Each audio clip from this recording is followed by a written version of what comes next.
And I'm here with Sean at the Asmodee booth. He's going to give us a little rundown of Barony. Thanks, Barony, Sean. yeah, no problem, yeah. So Barony is a very interesting game. It's got, you know, some Catan-like elements to it. It's an area control game. When I first looked at this box, I thought, you know, oh my goodness, this is going to be a complicated game, but it's actually very accessible. You know, so what we've got here is a modular board. You're going to set it up differently every time you play, and the size of the board depends on the number of players you're going to have. Okay. So the actual largest setup of the board is quite big, but we've got like sort of just a smaller one here. And what's going to happen is you're going to expand out throughout this landscape. You are going to wage war on your opponents. You're going to develop your civilization and grow your buildings as you move along. So the setup is Catan-like, and that's why I think about it, because everybody's going to start with 3 cities and 3 knights, and the first player is going to place down a knight and a city in one spot, and then the second player will, the third player will, and then the fourth player will place down 3 of them. And then it'll come back, and the second player, or excuse me, the third player will do 2 more. The second player will do 2 more, and the first player will do 2 more. So you're going to start. Yeah, exactly. And you're going to. These meeples are great, by the way. Yeah, they are. They're well, really, look at really these cool. cities. I mean, the cities that are. Awesome. Yeah, you're getting a good shot of that. Yeah, that is really, really cool. Very, very, very neat setup. So.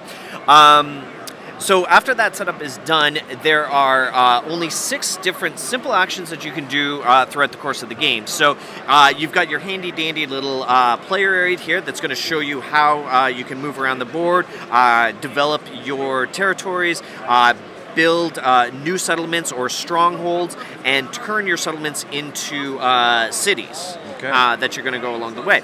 Now, the big thing that's going to happen throughout the course of the game is your knights are going to kind of move around, and if they're not waging war, they may be turned into new settlements or strongholds as they do it.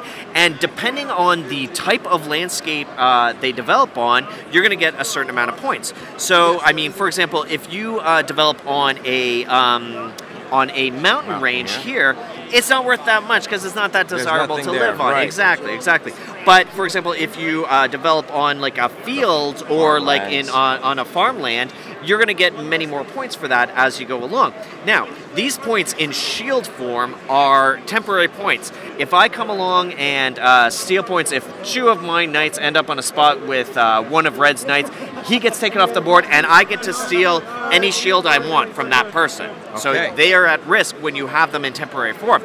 So one of the actions that you can do is you can pay 15 points or more to get 15 points on the scoreboard here. So if it works out that I can spend exactly 15 points to move 15 points forward, excellent, that's great. But it may just be that I don't have some kind of mathematical equation that works out to be 15. And in this case, I have a choice to make. I can either try and settle in an area that will give me the right combination to make it exactly 15, or I can secure these early, because the longer they stay in shield form, the more at risk they are. So I might decide, okay, I've got 17 points here, but I'm just going to eat those 2 points, and I'm going to move forward my 15 points then you and lock them into. Yeah, exactly. Okay. Now the goal of the game is to get to be the first person to 60, 70, or 80 points. Depending that triggers on game number of ends. players? Yep. Okay. Yeah. Well, not even depending on number of players. Whoever gets to one of those spots is going to is going to end the game, and then you're going to total up. So it's worth this many points if you cash it in as your action. But if you still have it at game end, it's going to be worth this many points. Okay. So different values of points as you move along. But, interesting. But like I say, like the actions that you can do are really quite simple. The battles are as simple as can be. I mean, that was the battle right there, right? Yeah, exactly. You move 2. That was it. Yep. If you have more, they remove their pawns. Yep. So for example, if I'm in this situation here, if I use the move knight action, what can happen is whenever I do that, the move knight is move 2 knights from one spot to another spot. So I can do them both from one place if I want to. It could be like that, and I could move them in like that. And that eliminates this guy, and then I steal a shield from that opponent. Okay. If they have no shields, I can't do anything. But yeah, that's how it goes. Very cool, man. This looks great. Yeah, it's a pretty nice game. Can't wait to see it on the shelves. Thanks a lot, Sean. Yeah, no problem.